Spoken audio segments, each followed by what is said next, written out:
আব্রাহা তাচ্ছিল্যের হাসি হেসে বললে, মেয়ে তুমি কি পাগল? আমার কাছে এসে পরিচয় দিলা তুমি কাবার মুতাওয়াল্লি, আর কাবা ধ্বংস করতে আমি আসছি, এটা জানো না? বলে হ্যাঁ জানি। তো তুমি কাবা বাঁচাইতে না এসে আমারে বলতেছো যে আমার উট লাগবে, আমার উট ফেরত দেন। তো তুমি না কাবার মুতাওয়াল্লি, তুমি কি ছাতার মুতাওয়াল্লি হইলা? আমি তোমার সামনে তোমার কাবা ভেঙে ফেলবো, এটা নিয়ে তোমার কোনো আফসোস নাই? তুমি এটাকে বাঁচাইতে মানে বাঁচানোর জন্য তোমার প্রস্তুতি কি? আমার কাছে তো আবদারও করলা না। তুমি আসছো তোমার উটের খবর নিতে, তোমার উটগুলা ফেরত দিয়ে দিলে চলে যাবা। আব্দুল মুত্তালিব বলল, আনা রব্বুল ইবিল ওয়ালিল বাইতি রাব্বুন ইয়ামনাউহু। ও আব্রাহা, আপনার সাথে জিহাদ করে যুদ্ধ করে টেকার ক্ষমতা আমাদের নাই। আর সবচেয়ে বড় বিষয় হচ্ছে উটের মালিক আমি, এই জন্য আমার মালিকানাধীন সম্পদ আমি বুঝে নিতে এসেছি। কাবার মালিক আমি না, কাবার মালিক আল্লাহ। উটের মালিক আমি, উটকে হেফাজত করব আমি। কাবার মালিক যিনি, কাবাকে হেফাজত করবেন তিনি। কি চমৎকার কথা যে উটের মালিক আমি, উটের মালিক আমি, আমার উটটা আমার ফেরত দেন। কাবার মালিক তো আমি না, আমি তো একটা কেয়ারটেকার, আমি তো চাকর, আমি তো কেয়ারটেকার, আমি তো আর কিছুই না। মালিক যিনি, আমি আমার উটকে নিয়ে যাই, আর মালিক যদি তিনি চান তার কাবাকে তিনি হেফাজত করবেন, এটা তো আমার দেখার বিষয়। আব্রাহা বলল, এই কথা, এই এর উটের ফেরত দাও। কিছুই না, সাতার মাতা, কাবা আমি ভেঙেই ফেলবো, দেখি কে কি করে ঠেকায়। আব্দুল মুত্তালিব রাত্রে বেলা কাবার গিলাফ জড়িয়ে ধরে কেঁদে কেঁদে আল্লাহরে বলে, আল্লাহ, দুনিয়ার কোন ডাকাত যদি কোনো ঘরে আক্রমণ করে, ওই ঘরের কর্তা সেই ঘরকে হেফাজতের জন্য ব্যবস্থা গ্রহণ করে। আজ তোমার ঘরে ডাকাত পড়েছে, আমি জানি না তুমি কি করবা। তোমার ঘরকে তোমার কাছে বোঝায় দিলাম, তোমার কাছে সুপর্দ করে দিলাম। তোমার ঘরটাকে তুমি যদি হেফাজত করতে পারো। পরদিন সকাল বেলায় আব্রাহা 60,000 বাহিনী নিয়ে, লম্বা বিশাল দেহি 12টা হাতে নিয়ে ওয়াদি আল মুহাসসার থেকে কাবার দিকে আগাতে যাচ্ছে। কিন্তু আল্লাহর কি খেলা, 12টা উট তাদের জায়গা থেকে এক কদম, 12টা ঘোড়া, 12টা হাতি তাদের জায়গা থেকে আর এক কদম সামনে বাড়ে না। হাতিকে ইচ্ছা মতো পেটায়, হাতি সামনে যায় না। হাতিরে যদি ঘোরায় দেয়, হাতি আবার ইয়ামেনের দিকে চলে যায়। তবে কাবার দিকে মুখ করায় দিলে হাতি আর সেদিকে যায় না, কারণ হাতি বুঝে সামনে গেলেই বিপদ, আমি আমার রেড সীমানা, রেড সিগন্যাল ক্রস করে ফেলবো।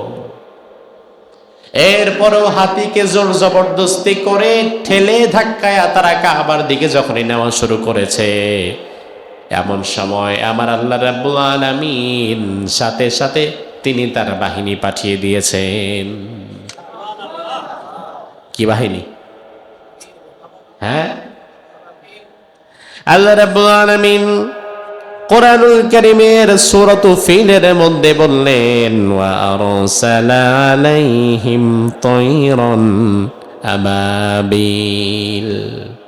আমি আল্লাহ তাআলা আবাবিল পাখি না, মানে আবাবিল কোনো পাখির নাম না। আবাবিল বলতে পৃথিবীতে কোনো পাখি নাই। তয়রন শব্দের অর্থ পাখি, আর আবাবিল ইবলুনের বহু বচন। আবাবিল শব্দের অর্থ হচ্ছে ঝাঁকে ঝাঁকে। আবাবিল শব্দের অর্থ কি?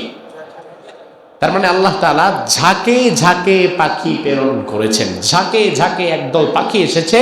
মুফাসসিরগণ বলেন এই পাখির সাইজ ছিল, কেউ বলেন চড়ুই পাখির মতো, আর কেউ বলেছেন কবুতরের মতো, তবে কবুতরের চাইতে বড় না। এই কবুতর সাইজের পাখি এসেছে, এটা আল্লাহ তাআলার সৈন্যবাহিনী। আল্লাহ রাব্বুল আলামিন বলেন, তারমিহিম বিহিজারাতিম মিন সিজিল।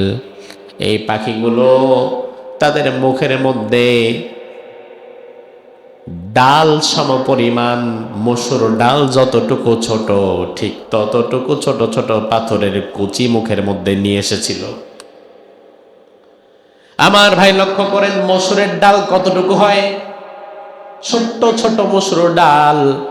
এই ছোট্ট মসুর ডাল সমপরিমাণ পাথর কচি যদি আপনি কারো শরীরে 100 বারও মারেন, এর কিছু হবে? কিচ্ছু হবে না। কিন্তু আমার আল্লাহ বললেন, এই ছোট্ট ছোট্ট পাখিগুলো মুখের মধ্যে মসুর ডাল সমপরিমাণ ছোট ছোট যেই পাথর কুচি বয়ে নিয়ে আসছিল, এই পাথর কুচিগুলো আব্রাহার বাহিনীর মাথার উপরে তারা ছেড়ে দিচ্ছিল। ফলশ্রুতিতে ফাজআলাহুম কাসফিম মাকুল, ওই পাথরগুলো যার মাথার উপরে একবার পড়ছিল তার পুরা শরীরটা ছাতুর মতো হয়ে যাচ্ছিল। মাকুল মানে হচ্ছে গরু ঘাস খাওয়ার সময় ঘাস রে চাবাতে চাবাতে জাবর কাটার পরে যেমন সোবরা হয়ে যায়, ছাতু হয়ে যায়, ভর্তা হয়ে যায়, ওই আল্লাহর দেওয়া পাখিগুলো ছোট্ট ছোট্ট পাথর কুচি যখন কারো মাথার উপরে পড়ছিল, সাথে সাথে তার পুরা শরীরটা ছাতুর মতো ভর্তা হয়ে যাচ্ছিল। আপনাকে আমাকে দুনিয়ার সৃষ্টির মানুষ বানাবার আগে, আদম নবীকে বানাবার আগেই আল্লাহ তাআলা কাবা বানিয়েছেন। প্রশ্ন হতে পারে যে এতদিন আমরা জানতাম যে কাবা ইব্রাহিম আলাইহিস সালাম বানিয়েছেন ইসমাইল আলাইহিস সালামকে নিয়ে। ইব্রাহিম আলাইহিস সালাম কাবা বানান নাই, বরং তিনি কাবা পুনর্নির্মাণ করেছেন। বাংলাদেশের অনেক মসজিদে গিয়ে দেখবেন সামনে লেখা থাকে যে স্থাপিত 1990, পুনর্নির্মাণ 2010, অর্থাৎ মসজিদটা শুরু হয়েছে আজ থেকে 50 বছর আগে, কিন্তু 10 বছর আগে এটাকে আবার পুনর্নির্মাণ করা হয়েছে। ভেঙে গেছিল, আগে টাইলস ছিল না, এজন্য ভেঙে চুরে আবার নতুন করে করা হয়েছিল। কাবা পৃথিবী সৃষ্টির শুরুর দিন থেকে কাবা, এটা ইব্রাহিম আলাইহিস সালাম নির্মাণ করেননি, বরং ইব্রাহিম আলাইহিস সালাম এটাকে পুনর্নির্মাণ করেছেন। সুলাইমান আলাইহিস সালাম এই কাবাকে পুনর্নির্মাণ করেছেন। মুহাম্মদুর রাসূলুল্লাহ 35 বছর বয়সে কাবাকে পুনর্নির্মাণ করেছেন। আর সব সৃষ্টির আগে যিনি কাবা বানিয়েছেন তিনি কে? তাফসীর ইবনে কাসির প্রণেতা বলছেন, আল্লাহ তাআলা সৃষ্টির শুরুতে কাবা বানিয়েছেন ফেরেশতাদের দ্বারা। কাদের দ্বারা? দুনিয়া সৃষ্টি করার সাথে সাথে আল্লাহ কাবা বানিয়েছেন ফেরেশতাদের দ্বারা।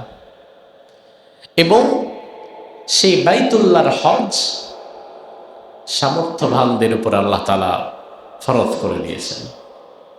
ইসলাম, আমরা যেহেতু সকলে মুসলমান, আমরা সকলে কি? ইসলাম দাঁড়িয়ে আছে কয়টি খুঁটির উপর জানেন না? এই যে কয়টার উপর দাঁড়াইছে আমার কি বিষয়টা কেমন? ইসলাম দাঁড়িয়ে আছে কয়টি খুঁটির উপর? 5টি খুঁটির উপরে। এই 5টি খুঁটির অন্যতম একটি খুঁটি হচ্ছে হজ। আজকের আলোচনা যারা মনোযোগ দিয়ে শুনবেন, হজের আলোচনা জীবনে দ্বিতীয়বার আর না শুনলেও চলবে। ইনসাইড আউটসাইড কোরআন সুন্নাহ থেকে যতটুকু কোলায় অল্প সময়ের মধ্যে বুঝতে পারবেন। কাবার ইতিহাস থেকে শুরু হবে। এই হজ একমাত্র ভিন্ন ধর্মী একটি ইবাদত যেখানে শারীরিক এবং আর্থিক দুটো বিষয় একসাথে লাগে। এই যে আমরা মাত্র যে নামাজ পড়েছি, এটা কোন নামাজ ছিল? এশার নামাজ। এশার নামাজ পড়তে শারীরিক সুস্থতার প্রয়োজন, পকেটে পয়সা না থাকলেও চলবে। এজন্য এশার নামাজ কোটিপতির জন্য যেমন ফরজ, ভিক্ষুকের জন্য তেমন ফরজ। যদিও জুমার দিন মসজিদের সামনে যারা ভিক্ষা করে এরা অধিকাংশ ক্ষেত্রে জুমার নামাজটা পড়ে না।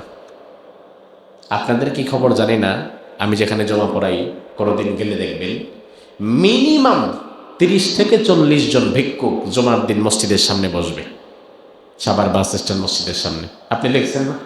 প্রচুর ভিক্ষুক।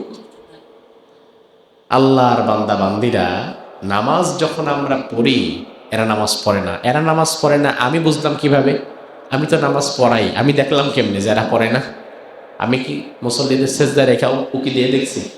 না, আমি বুঝলাম হচ্ছে এভাবে আমরা যখন রুকুতে থাকি সিজদায় থাকি তখনও ভিক্ষুকেরা একটা একটার সাথে কথা কাটাকাটি করে, এই তুই নিয়ে আসছিস কেন, হ্যাঁ তোর কি এই সপ্তাহে এই মসজিদে আসার কথা, মানে এরা ভাগ করে নিছে কি কোন সপ্তাহে কই যাবে।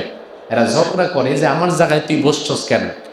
এই ঝগড়া জাতির আওয়াজ আমরা নামাজে শুনতে পাই, কারণ যখন আমরা রুকুতে যাই একদম পিনপতন নীরবতা, কেউ তো একটা হাঁচি দিলেও শোনা যাবে, আর বাহিরে বসে তারা ঝগড়া করতেছে। এই যে নামাজ ফরজ, ধনীর জন্য ফরজ, গরিবের জন্য ফরজ। নামাজের ক্ষেত্রে টাকা পয়সা অর্থনৈতিক সচ্ছলতা দরকার নেই, শারীরিক সুস্থতা আছে নামাজ পড়া রাখবে।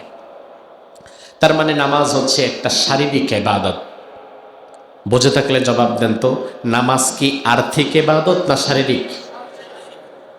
আরেকটা ইবাদত বলবো, ওইটা কি ইবাদত সেটা আপনি বলবেন। যাকাত শারীরিক ইবাদত নাকি আর্থিক? আপনি অসুস্থ হয়ে পড়ে আছেন 6 মাস, বিছানায় পেশাব পায়খানা করেন, উঠতেও পারেন না, কিন্তু আপনার কাছে যদি টাকা থাকে 10 লাখ, যাকাত দিতে হবে না? হবে, কারণ আপনার অসুস্থতার সাথে যাকাতের কোনো সম্পর্ক নাই। তার মানে হচ্ছে শরিয়াতের ইবাদতগুলো দুই ভাগে বিভক্ত, কিছু ইবাদত শারীরিক আর কিছু আর্থিক। হজ কি ইবাদত, আর্থিক না শারীরিক? আর্থিক, তাহলে শরীরের দরকার নাই, এজন্য বুইরা বয়সেও যাবো, কুইতা মুইতা যেমনি পারি, পারলে পারলাম না পারলে নাই। হজ হচ্ছে একমাত্র ভিন্ন ধর্মে ইবাদত যেখানে শারীরিক আর্থিক দুটো বিষয়ে একসাথে প্রয়োজন। অর্থনৈতিক সচ্ছলতা আছে, শারীরিক সামর্থ্য নাই, হজ ফরজ না। আবার শারীরিক সক্ষমতা আছে, অর্থনৈতিক সচ্ছলতা নাই, তাও হজ ফরজ না। এই দুইটাই যখন থাকবে তখনই হজ ফরজ। এই জন্য আল্লাহ তাআলা হজকে ইসলামের একটি গুরুত্বপূর্ণ খুঁটি বানিয়ে দিয়েছেন। এবার আসেন দেখি আল্লাহ তাআলা ওই পবিত্র ঘর, আজকের আলোচনার শুরুতে আমরা আল্লাহর দরবারে দোয়া করি, আল্লাহ আপনাদের এখানে আপনারা যারা আছেন হজে গেছেন এমন কেউ আছে? 1 জন 2 জন 3 জন? যাক আলহামদুলিল্লাহ, উমরায় তো গেছে, তো 3 জন পাওয়া গেছে। আপনারা উমরা করেছেন? মাশাআল্লাহ, ও মাশাআল্লাহ, উমরার জন তো অনেকে আছে। হ্যাঁ, যাক, ওই বড় হজ না করলেও উমরা হাজি পাওয়া গেছে অনেকে, মাশাআল্লাহ। যাক, আল্লাহ তাআলার কাছে দোয়া করি যারা বাইতুল্লাহর মুসাফির হয়েছেন আল্লাহ তাআলা যেন তাদেরকে আবার সুযোগ করে দেন, আর যারা এখনো পর্যন্ত একবারও হতে পারেন নাই, অন্তত মৃত্যুর আগে একটিবারের জন্য হলেও যেন আল্লাহ তাআলা সেই ঘরকে সরাসরি দেখার মতো সুযোগ করে দেন। এখানে কি সুবহানাল্লাহ কইবেন না আমিন কইবেন? তো বুঝাছি না বাইরের গুলি, এটা মিস ফায়ার হচ্ছে, এক জায়গায় গুলি আর এক জায়গায় লাগতেছে। সুবহানাল্লাহ মানে আল্লাহ পবিত্র, এটা বললেও সমস্যা নাই। তিনি আল্লাহকে বোঝাচ্ছেন, আল্লাহ এত বড় ঘর, আমি আবার যেতে পারবো, সুবহানাল্লাহ। কিন্তু এখানে তো বলা দরকার ছিল, আল্লাহ তুমি কবুল করো। সকলে বলেন আমিন। আল্লাহ রাব্বুল আলামিন কোরআনুল কারীমের সূরাত আলে ইমরানের 96 এবং 97 নম্বর আয়াতে এই ঘরের বিষয়ে আল্লাহ তাআলা চমৎকার ভাবে আমাদের বলে দিয়েছেন। রব্বুল আলামিন বলেন, ইন্না আউওয়ালা বাইতিন উযিয়া লিন-নাসি লাল্লাযী বিবাক্কাতা মুবারাকান ওয়া হুদাল লিল-আলামিন। সুবহানাল্লাহ পড়েন। রব্বুল আলামিন বলেন, ইন্না আউওয়ালা বাইত, নিশ্চয়ই পৃথিবীর প্রথম ঘর, পৃথিবীর প্রথম ঘর। এর আগে দুনিয়াতে কোনো মানুষও ছিল না, কোনো ঘরও ছিল না, কিছুই ছিল না। পৃথিবীর প্রথম ঘর উযিয়া লিন-নাস, যা দুনিয়ার মানুষের জন্য বানানো হয়েছে। লাল্লাযী বিবাক্কাতা মুবারাকা, যে ঘরের অবস্থান হচ্ছে বাক্কায়। কোথায়? আমি বললাম বাক্কায়, আপনারা বললেন তাও মক্কায়। তার কারণ আপনারা মক্কা ছাড়া আর কিছু জানেনই না। অথচ আল্লাহ তাআলা এই আয়াতের মধ্যে মক্কা বলেন নাই, আল্লাহ বলেছেন বাক্কা। মক্কা এটা একটা নাম, এ শহরের আরেকটা নাম হচ্ছে বাক্কা।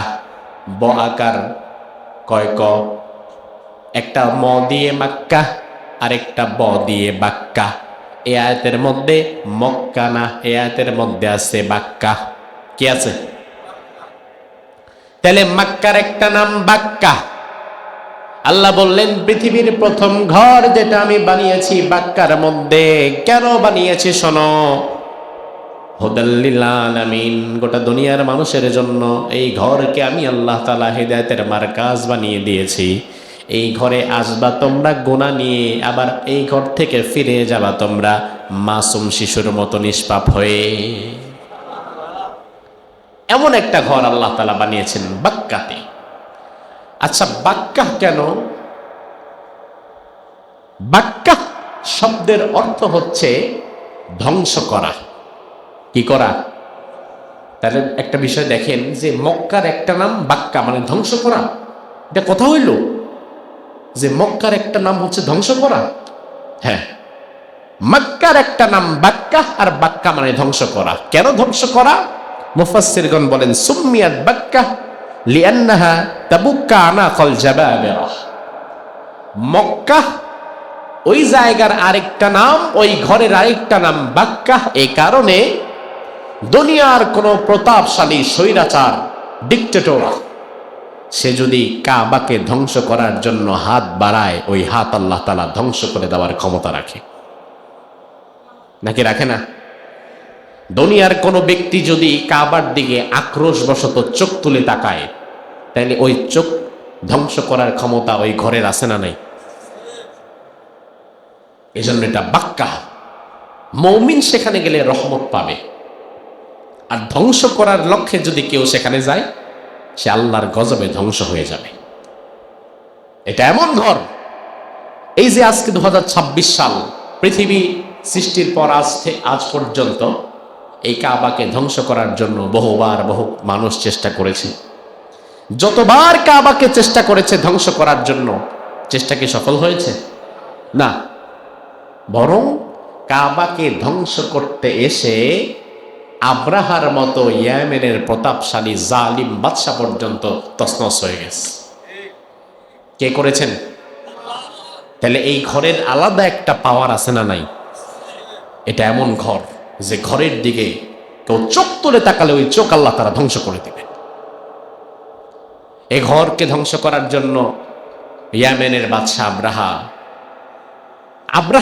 আব্রাহা চিন্তা করলো যে মানুষ দেখি বছরের বিশেষ একটা সময় হজ করার জন্য মক্কায় যায়, ওই কাবা ঘরকে তাওয়াফ করে।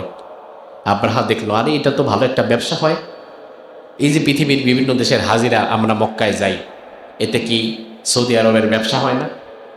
কোটি কোটি ডলারের বিজনেস তারা করছে। কারণ ওমরায় যেতে খরচ 1,20,000, খুব ভালো প্যাকেজে গেলে 1.5 লাখ, সেখানে হজে মিনিমাম প্যাকেজে গেলেও লাগে 6 লাখ। এত আকাশ পাতাল পার্থক্য কেন? খাওয়া এক, থাকা এক, হোটেল এক, বিমান এক, সবই এক, কিন্তু 1 লাখ আর 6 লাখ কেন? তার কারণ হচ্ছে সৌদি গভর্নমেন্টকে ট্যাক্সি দেওয়া লাগে 4 লাখ হজের জন্য। এখন কথা হচ্ছে এই যে হজের জন্য মানুষ যে যাচ্ছে, এতে সৌদি আরবের ব্যবসা হচ্ছে না? বিশাল ব্যবসা হচ্ছে। ইসলাম পূর্ব যুগে রাসূল সাল্লাল্লাহু আলাইহি ওয়াসাল্লামের জন্ম হয় নাই, এরও আগ থেকে কাবার গুরুত্ব, পৃথিবীর সৃষ্টির পর থেকেই কাবার গুরুত্ব, রাসূলের জন্মের আগ থেকেই কাবার গুরুত্ব। দুনিয়ার মানুষ মুমিন হোক, মুশরিক হোক, ইহুদি হোক আর খ্রিস্টান হোক, হজের সময় সকলেই কাবায় যেত, কাবা তাওয়াফ করত। আর যখন মানুষ কাবায় যায়, বেচা বিক্রি বাড়ে, ব্যবসা বাণিজ্য বাড়ে, তো কুরাইশদের ভালো একটা ব্যবসা হতো হজের সফরকে কেন্দ্র করে। রাসূল সাল্লাল্লাহু আলাইহি ওয়াসাল্লাম তখনও দুনিয়াতে আসেন নাই। ইয়েমেনের বাদশা আব্রাহা চিন্তা করলো যে আচ্ছা, এমন একটা কাবা যদি আমি আমার দেশে বানাই, তো ব্যবসা তো আমারও হয়। এই চিন্তা থেকে আব্রাহা ইয়েমেনে কাবার আদলে, কাবার মতো করে আরেকটা ঘর বানায় বলল যে এখন থেকে তোমরা ওই মক্কার ওই কাবায় যাওয়া দরকার নাই, তোমরা ইয়েমেনে আমি যে এই কাবা বানায় দিছি এই কাবায় তোমরা তফ করবা। নাউজুবিল্লাহ বলবেন না? সে অফার দিয়ে দিল যে এই কাবায় আসলে তোমাদের থাকা খাওয়ার সুব্যবস্থা করা হবে, থাকারও ব্যবস্থা আছে, খাওয়ারও সুব্যবস্থা আছে, এই কাবায় আসো, যত রকমের সুযোগ সুবিধা দরকার সব আমরা দিব। আচ্ছা, আমরা যে কাবায় যাই, মক্কায় যাই, হজে যাই, ওমরায় যাই, এটা কি সুযোগ সুবিধা আরাম আয়েশ করার জন্য যাই? আর বেটা, আরাম আয়েশের জন্য আমি মক্কায় কেন যাবো? আরাম আয়েশের জন্য তো আমি সিঙ্গাপুর যাবো, থাইল্যান্ড যাবো, মালয়েশিয়া যাবো, অমুক যাবো, তমুক যাবো। মক্কায় তো যাচ্ছে আমি ইবাদতের জন্য, আরাম আয়েশের জন্য না। এই জন্য বর্তমান পৃথিবীতে আমেরিকার প্রেসিডেন্ট ডোনাল্ড ট্রাম্প যদি তার নিজ দেশে কাবার আদলে একটা ঘর বানায়, ওই ঘরটাকে যদি স্বর্ণ মণি মুক্তা দিয়ে সাজায় এবং যদি বলে যে এই আমেরিকার কাবায় যে আসবে আমরা তাকে $1000 করে পুরস্কার দেব, কোনো টাকা লাগবে না, উল্টা টাকা দিব, এরপরেও কি আপনি 1000 টাকার লোভে ডোনাল্ড ট্রাম্পের বানানো আমেরিকার কাবায় গিয়া তফ করবেন? কোন পাগলে কামড়াইছে? আপনি অভাবী হলেও সেটা করবেন না। তার কারণ আমরা তো কাবার কাছে টাকা পয়সার জন্য যাই না, আরামায়েশের জন্য যাই না। আমি তো আমার রব, আমার আল্লাহর ঘরের মেহমান হিসাবে যাই।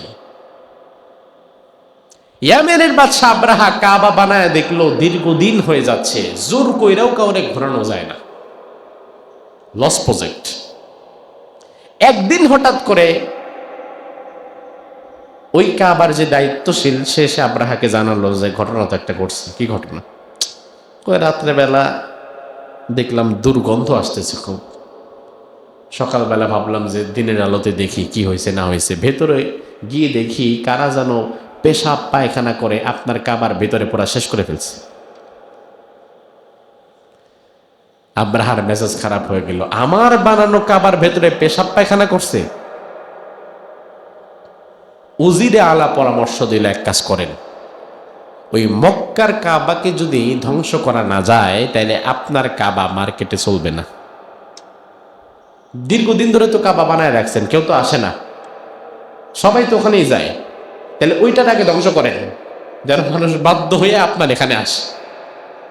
আব্রাহা বলল, হ্যাঁ কথা তো ঠিক, তাহলে তাকে ওই কাবা ধ্বংস করতে হবে। অথচ আমার ভাই, ওই কাবা যিনি বানিয়েছেন তিনি কে? ওটাকে ধ্বংস করার ক্ষমতা দুনিয়ার কারো হবে? আব্রাহার সাথে সাথে আল্লাহ রাব্বুল আলামিনের দেওয়া পৃথিবীর প্রথম ঘর ওই কাবা, সেটাকে ধ্বংস করার জন্য 60,000 বাহিনী প্রস্তুত করলো এবং তৎকালীন জামানার ইয়েমেনের বিশাল দেহি বড় বড় 12টা হাতি প্রস্তুত করলো। 60,000 বাহিনী, 12টা হাতি নিয়ে আব্রাহা আল্লাহর ঘর কাবা ভাঙার জন্য রওনা দিয়েছে। আব্রাহা বিশাল সৈন্যবাহিনীর বহর নিয়ে ইয়েমেন থেকে কাবা অভিমুখে রওনা হয়ে ওয়াদি আল মুহাসসার নামক জায়গায় এসে থেমেছে। ওয়াদি আল মুহাসসার থেকে কাবা দেখা যায় মোটামুটি কাছে। কাবার সীমানায় না গিয়ে ওয়াদি আল মুহাসসার নামক একটা জায়গায় বসেছে। কারণ এই যে কয়েকদিন সফর করে এসেছে, নিজেও ক্লান্ত, পশুগুলাও ক্লান্ত, সৈন্যরাও ক্লান্ত, 2-1 দিন বিশ্রাম নেই, এরপরে যুদ্ধ হবে, এরপরে কাবা ধ্বংস করব। আব্রাহা ওয়াদি আল মুহাসসারে এসে তাবু গেড়ে সেখানে থাকা শুরু করলো। কয়েকদিনের মধ্যেই সে কাবা ভেঙে চলে যাবে। 2-1 দিন পরে আব্রাহার লোক এসে বলল, আমরা যে রসদপত্র সাথে এনেছিলাম খাবার দাবার ফুরায় গেছে, কি করব? আব্রাহা বলল, যাও কুরাইশদের গরু, ছাগল, ভেড়া, বকরি, উট, দুম্বা যেগুলো আছে মাঠে ঘাটে যা পাও সব তোমরা লুটতরাজ করে নিয়ে আসো, ওইগুলো আমরা খাবো। আব্রাহার লোকেরা গিয়ে মরুভূমি থেকে কুরাইশদের চড়ানো ছাগল, ভেড়া, বকরি, দুম্বা, উট সবগুলো ডাকাতি করে নিয়ে গেল। রাখাল বাধা দিতে আসলো। রাখালকে বলা হলো, রাখাল বাধা দিয়ে ঠেকাতে পারবা না, আমরা আব্রাহার লোক, আমরা যা পাবো সব নিয়ে যাব, বাধা যদি দিতে আসো তাইলে তোমারও মেরে ফেলে দেব। ওই রাখাল আব্দুল মুত্তালিবের আন্ডারে কাজ করত।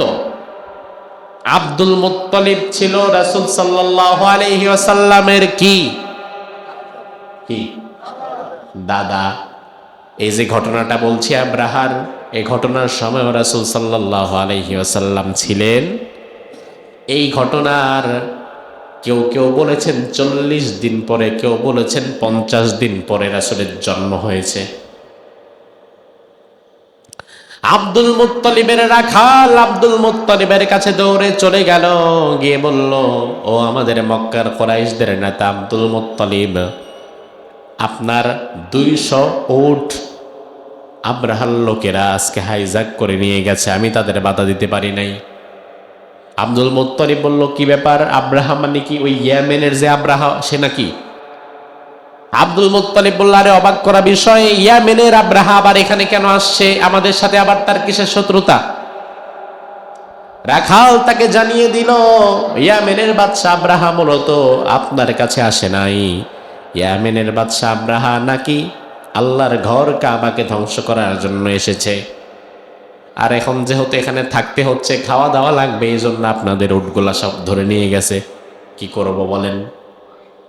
আব্দুল মুত্তালিব চিন্তা করলেন, আমি একা কি সিদ্ধান্ত নেব? কারণ আমরা কুরাইশের লোকেরা সব মিলাইয়া হব কয়েক হাজার, আর ইয়ামেনের আব্রাহা নিয়ে আসছে 60,000, আবার সাথে 12টা হাতি আছে। বর্তমান জামানায় হাতি হয়ে গেছে সার্কেসের প্রাণী। মানুষ হাতিরে দেখা মজা নেয়, হাতিরে দিয়া পোলাপান রাস্তাঘাটে চাঁদাবাজি করে। কিন্তু 1500 বছর আগের ওই সময়টাতে জিহাদের ময়দানে হাতির ভূমিকা ছিল বর্তমান ট্যাঙ্কের মতো ট্যাঙ্ক। কারণ আরববাসী তারা হাতির সাথে পরিচিত ছিল না, আরব দেশে হাতি ছিল না, উট, ভেড়া, দুম্বা, ছাগল, গাধা এগুলো ছিল। এখন হাতি যখন দেখছে তখন তো তারা বাবারে বাবা, এটা আবার কি আসছে? আরো 12টা বিশাল বিশাল লম্বা লম্বা হাতি। আব্দুল মুত্তালিব চিন্তা করলাম, আমরা কি করব? আমরা কি যুদ্ধ করে পারবো তার সাথে? আমরা কয়েক হাজার মানুষ। আব্দুল মুত্তালিব কুরাইশদের লোকদেরকে ডেকে বলল, আচ্ছা কুরাইশের লোকেরা, কি করি? আব্রাহা নাকি আসছে, কাবা ভেঙে ফেলবে, আমাদের সবার গরু ছাগল ভেড়া বকরি উট দুম্বা নিয়ে গেছে, কি করা যায় বলো? কুরাইশের লোকেরা বলল যে, এক কাজ করেন, আব্রাহার সাথে যুদ্ধ করে পারা যাবে না, তার চাইতে ওই আমাদের গরু ছাগল উটগুলো একটু ছাড়ায় দেন, আর আব্রাহা যদি একান্ত কাবা ভাঙতেই চায়, প্রয়োজনে সে ভেঙে ফেলুক, আমরা আবার নির্মাণ করে ফেলবো। এখন আমরা যদি বাধা দিতে যাই তাহলে আমাদেরকেও মারবে, কাবাও ভাঙবে, তাহলে তো নির্মাণ করার লোকও থাকবে না। অন্তত সে যদি কাবা ভাঙতে চায় ভেঙে ফেলুক, সে যাওয়ার পরে আমরা আবার নির্মাণ করব। আব্দুল মুত্তালিব বলল, আচ্ছা ঠিক আছে। আব্দুল মুত্তালিব আব্রাহার কাছে চলে গেল, না দেয়া লাগবে না, আব্রাহার কাছে চলে গেল বাদশাহ আব্রাহা। গিয়ে আব্দুল মুত্তালিব পরিচয় দিল যে, আমার নাম আব্দুল মুত্তালিব, আমি কুরাইশদের নেতা। আমার আরেকটা পরিচয় হচ্ছে, আমি ওই আল্লাহর ঘর কাবার বর্তমান দায়িত্বশীল মুতাওয়াল্লি। সুবহানাল্লাহ বলবেন? তাহলে রাসূলের জন্মের আগে রাসূলের দাদা কাবার কি ছিল? মুতাওয়াল্লি, কাবার দায়িত্বশীল। আব্রাহা বলল, হ্যাঁ বুঝছি, কাবার মুতাওয়াল্লি তুমি, তো কি চাই বলো, কি লাগবে? আব্দুল মুত্তালিব বলল যে, আসলে আমার 200 উট আপনার লোকেরা ধরে আনছে মরুভূমি থেকে, তো আমার উটগুলা আমারে ফেরত দেন, আমি চলে যাব। আব্রাহা তাচ্ছিল্যের হাসি হেসে বললে, মেয়ে তুমি কি পাগল? আমার কাছে এসে পরিচয় দিলা তুমি কাবার মুতাওয়াল্লি, আর কাবা ধ্বংস করতে আমি আসছি, এটা জানো না? বলে, হ্যাঁ জানি। তো তুমি কাবা বাঁচাইতে না এসে আমারে বলতেছো যে আমার উট লাগবে, আমার উট ফেরত দেন। তো তুমি না কাবার মুতাওয়াল্লি, তুমি কি ছাতার মুতাওয়াল্লি হইলা? আমি তোমার সামনে তোমার কাবা ভেঙে ফেলবো, এটা নিয়ে তোমার কোনো আফসোস নাই? তুমি এটাকে বাঁচাইতে মানে বাঁচানোর জন্য তোমার প্রস্তুতি কি? আমার কাছে তো আবদারও করলা না, তুমি আসছো তোমার উটের খবর নিতে, তোমার উটগুলা ফেরত দিয়ে দিলে চলে যাবা। আব্দুল মুত্তালিব বলল, আনা রব্বুল ইবিল ওয়ালিল বাইতি রাব্বুন ইয়ামনাউহু। ও আব্রাহা, আপনার সাথে জিহাদ করে যুদ্ধ করে টেকার ক্ষমতা আমাদের নাই। আর সবচেয়ে বড় বিষয় হচ্ছে উটের মালিক আমি, এই জন্য আমার মালিকানাধীন সম্পদ আমি বুঝে নিতে এসেছি। কাবার মালিক আমি না, কাবার মালিক আল্লাহ। উটের মালিক আমি, উটকে হেফাজত করব আমি। কাবার মালিক যিনি, কাবাকে হেফাজত করবেন তিনি। কি চমৎকার কথা যে উটের মালিক আমি, উটের মালিক আমি, আমার উটটা আমার ফেরত দেন। কাবার মালিক তো আমি না, আমি তো একটা কেয়ারটেকার, আমি তো চাকর, আমি তো কেয়ারটেকার, আমি তো আর কিছুই না। মালিক যিনি, আমি আমার উটকে নিয়ে যাই, আর মালিক যদি তিনি চান তার কাবাকে তিনি হেফাজত করবেন, এটা তো আমার দেখার বিষয়। আব্রাহা বলল এই কথা, এই এর উটের ফেরত দাও। কিছুই না, সাতার মাতা, কাবা আমি ভেঙেই ফেলবো, দেখি কে কি করে ঠেকায়। আব্দুল মুত্তালিব রাত্রে বেলা কাবার গিলাফ জড়িয়ে ধরে কেঁদে কেঁদে আল্লাহরে বলে, আল্লাহ, দুনিয়ার কোন ডাকাত যদি কোনো ঘরে আক্রমণ করে, ওই ঘরের কর্তা সেই ঘরকে হেফাজতের জন্য ব্যবস্থা গ্রহণ করে। আজ তোমার ঘরে ডাকাত পড়েছে, আমি জানি না তুমি কি করবা। তোমার ঘরকে তোমার কাছে বোঝায় দিলাম, তোমার কাছে সুপর্দ করে দিলাম। তোমার ঘরটাকে তুমি যদি হেফাজত করতে পারো। পরদিন সকাল বেলায় আব্রাহা 60,000 বাহিনী নিয়ে, লম্বা বিশাল দেহি 12টা হাতে নিয়ে ওয়াদি আল মুহাসসার থেকে কাবার দিকে আগাতে যাচ্ছে। কিন্তু আল্লাহর কি খেলা, 12টা উট তাদের জায়গা থেকে এক কদম, 12টা ঘোড়া, 12টা হাতি তাদের জায়গা থেকে আর এক কদম সামনে বাড়ে না। হাতিকে ইচ্ছা মতো পেটায়, হাতি সামনে যায় না। হাতিরে যদি ঘোরায় দেয়, হাতি আবার ইয়ামেনের দিকে চলে যায়। তবে কাবার দিকে মুখ করায় দিলে হাতি আর সেদিকে যায় না, কারণ হাতি বুঝে সামনে গেলেই বিপদ, আমি আমার রেড সীমানা, রেড সিগন্যাল ক্রস করে ফেলব। এরপরেও হাতিকে জোর জবরদস্তি করে ঠেলে ধাক্কায় তারা কাবার দিকে যখনই নেওয়া শুরু করেছে, এমন সময় আমার আল্লাহ রাব্বুল আলামিন সাথে সাথে তিনি তার বাহিনী পাঠিয়ে দিয়েছেন। কি বাহিনী? হ্যাঁ, আল্লাহ রাব্বুল আলামিন কোরআনুল কারীমের সূরাত ফিলের মধ্যে বললেন, ওয়া আরসালা আলাইহিম তায়রান আবাবিল। আমি আল্লাহ তাআলা আবাবিল পাখি না, মানে আবাবিল কোনো পাখির নাম না। আবাবিল বলতে পৃথিবীতে কোনো পাখি নাই। তয়রন শব্দের অর্থ পাখি, আর আবাবিল ইবলুনের বহু বচন। আবাবিল শব্দের অর্থ হচ্ছে ঝাঁকে ঝাঁকে। আবাবিল শব্দের অর্থ কি? তার মানে আল্লাহ তাআলা ঝাঁকে ঝাঁকে পাখি প্রেরণ করেছেন। ঝাঁকে ঝাঁকে একদল পাখি এসেছে। মুফাসসিরগণ বলেন এই পাখির সাইজ ছিল, কেউ বলেন চড়ুই পাখির মতো, আর কেউ বলেছেন কবুতরের মতো, তবে কবুতরের চাইতে বড় না। এই কবুতর সাইজের পাখি এসেছে, এটা আল্লাহ তাআলার সৈন্যবাহিনী। আল্লাহ রাব্বুল আলামিন বলেন, তারমিহিম বিহিজারাতিম মিন সিজিল। এই পাখিগুলো তাদের মুখের মধ্যে ডাল সমপরিমাণ, মসুর ডাল যতটুকু ছোট, ঠিক ততটুকু ছোট ছোট পাথরের কুচি মুখের মধ্যে নিয়ে এসেছিল। আমার ভাই লক্ষ্য করেন, মসুরের ডাল কতটুকু হয়? ছোট্ট ছোট মসুর ডাল। এই ছোট্ট মসুর ডাল সমপরিমাণ পাথর কুচি যদি আপনি কারো শরীরে 100 বারও মারেন, এর কিছু হবে? কিচ্ছু হবে না। কিন্তু আমার আল্লাহ বললেন, এই ছোট্ট ছোট্ট পাখিগুলো মুখের মধ্যে মসুর ডাল সমপরিমাণ ছোট ছোট যেই পাথর কুচি বয়ে নিয়ে আসছিল, এই পাথর কুচিগুলো আব্রাহার বাহিনীর মাথার উপরে তারা ছেড়ে দিচ্ছিল। ফলশ্রুতিতে ফাজআলাহুম কাসফিম মাকুল, ওই পাথরগুলো যার মাথার উপরে একবার পড়ছিল তার পুরা শরীরটা ছাতুর মতো হয়ে যাচ্ছিল। মাকুল মানে হচ্ছে গরু ঘাস খাওয়ার সময় ঘাস রে চাবাতে চাবাতে জাবর কাটার পরে যেমন সোবরা হয়ে যায়, ছাতু হয়ে যায়, ভর্তা হয়ে যায়, ওই আল্লাহর দেওয়া পাখিগুলো ছোট্ট ছোট্ট পাথর কুচি যখন কারো মাথার উপরে পড়ছিল, সাথে সাথে তার পুরা শরীরটা ছাতুর মতো ভর্তা হয়ে যাচ্ছিল। কার ক্ষমতা? কার?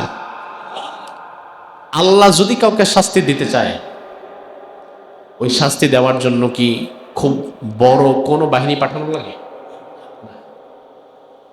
নমরুদকে আল্লাহ তাআলা দিলেন মশা দিয়ে, ফেরাউনকে দিলেন পানি দিয়ে, আব্রাহার মতো জালিমকে আল্লাহ তাআলা শাস্তি দিলেন ছোট্ট পাখি দিয়ে। আল্লাহ বলেন ওয়ালিল্লাহি জুনুদুস সামাওয়াতি ওয়াল আরদ, আকাশ ও জমিনে যা রয়েছে এই সব আল্লাহর বাহিনী। এসব কি?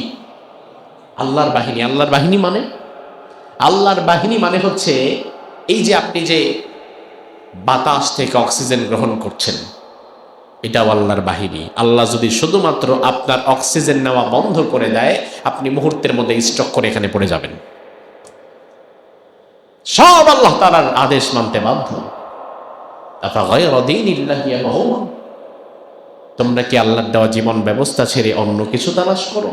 ওয়ালাহু আসলামা মান ফিস সামাওয়াতি ওয়াল আরদি তাওআন ওয়া কারহা, অথচ আকাশ এবং জমিনে যা আছে স্বেচ্ছায় অনিচ্ছায় সব কিছু মাথা নত করে দিয়েছে কার কাছে?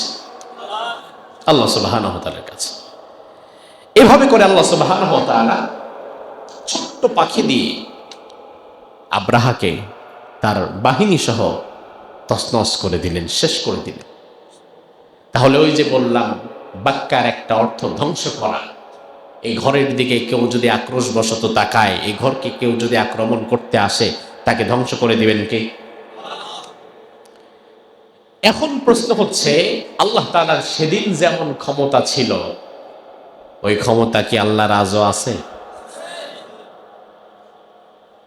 তাহলে তো মসজিদে আকসা শতাব্দী চলে যাচ্ছে ইহুদি নাসারাদের কবজায়।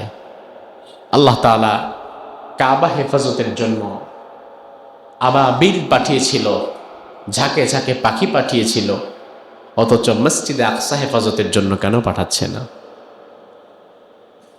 আল্লাহ তাআলা বাবরি মসজিদ ভেঙে ফেলল 1992 সালে। সেই বাবরি মসজিদ হেফাজতের জন্য নতুনভাবে আর কেন আবাবিল পাঠালো না? আল্লাহর যদি সেই ক্ষমতা এখনো থাকে, তাহলে মসজিদে আকসা, বাবরি মসজিদ সহকারে গোটা পৃথিবীর বিভিন্ন মসজিদ যে ধ্বংস করা হচ্ছে বিভিন্নভাবে, সেগুলো হেফাজতের জন্য কেন আল্লাহ সেই সহযোগিতা আবার পাঠালো না? তার কারণ হচ্ছে আল্লাহ তাআলা আব্রাহাকে ধ্বংস করার জন্য, কাবা হেফাজতের জন্য আবাবিল পাঠিয়েছিল তখন যখন আসমানের নিচে জমিনের উপরে আল্লাহকে আল্লাহ বলে ডাক দেওয়ার মতো একজন ইমানদারও ছিল না। রাসূল সাল্লাল্লাহু আলাইহি ওয়াসাল্লামের জন্মের 40 দিন আগের ঘটনা। তার মানে রাসূল সাল্লাল্লাহু আলাইহি ওয়াসাল্লাম তখন দুনিয়াতে ছিলেনই না। একজন ইমানদারও ছিল না, একজন মুওয়াহ্হিদ ছিল না, একজন মুমিন ছিল না। অর্থাৎ একজন ইমানদারও যখন ছিল না, তখন আল্লাহ তাআলা এই কাবা হেফাজতের দায়িত্ব নিয়েছেন, কারণ আর কেউ তো নাই। কিন্তু বর্তমান পৃথিবীতে 200 কোটি মুসলমান থাকার পরেও আল্লাহর যদি আবাবিল পাঠানোই লাগে, তাহলে 200 কোটি মুসলমান থাকা আর না থাকা তো একই সমান। কথা বুঝেন? আল্লাহ তাআলা তো আবাবিল পাঠিয়েছিল ওই জামানায় যখন একজন মুসলমানও ছিল না। বর্তমানে আপনি কোন দুঃখে আবাবিলের পথ চেয়ে বসে আছেন? আবার কাবা ভাঙতে এলে পাঠাও আবাবিল। কিসের জন্য এই কথা বলেন? বরং বর্তমান জামানায় মুসলমান যেহেতু আছে, এজন্য মসজিদ আল্লাহর ঘরগুলো হেফাজতের দায়িত্বতেই মুসলমানদের। এখন তার আবাবিলের দরকার নাই। এখন আবাবিলের পথ চেয়ে বসে না থেকে এই জামানায় 200 কোটি মুসলমানকে আবাবিলের ভূমিকায় মাঠে থাকা লাগবে। আবাবিলের জন্য বসে থাকেন না, আপনি আবাবিলের ভূমিকায় মাঠে নামেন। আস-সা'য়ু মিন্না ওয়াল ইতমামু মিনাল্লাহ। বান্দার চেষ্টা প্রচেষ্টা যেখানে শেষ হবে, আল্লাহর সহযোগিতা সেখান থেকে শুরু হয়ে যাবে। ওই আল্লাহর এখনো ক্ষমতা আছে এর চেয়ে ভয়ঙ্কর পাখি পাঠাবার, এর চেয়ে ভয়ঙ্কর অস্ত্র দেওয়া। কিন্তু আল্লাহকে দেখবে যে আমার বান্দার চেষ্টাটা কোথায় শেষ হয়। এখন আমার বান্দা মসজিদের মধ্যে ঢুকে শুধু জিকির করে আর আল্লাহরে বলে, আল্লাহ তুমি মসজিদে আকসা হেফাজত করো, অথচ মসজিদে আকসা হেফাজতের জন্য তার কোনো ভূমিকা নাই। তাইলে ওই আব্রাহার জামানা আর আজকের জামানা তো এক না। ওই জামানায় একজন ইমামদারও ছিল না বলেই আল্লাহ আবাবিল পাঠিয়েছেন। আর এই জামানায় 200 কোটি থাকার পরে আল্লাহ কেন আবাবিল পাঠাবেন? বরং আমাদের গাফলতি দেখে তো মাঝে মাঝে আমার মনে হয় এই জামানায় যদি আল্লাহ আবাবিল পাঠায় তাহলে ইহুদি খ্রিস্টানদের ধ্বংস করার আগে আমাদেরকে ধ্বংস করার জন্য আসবে।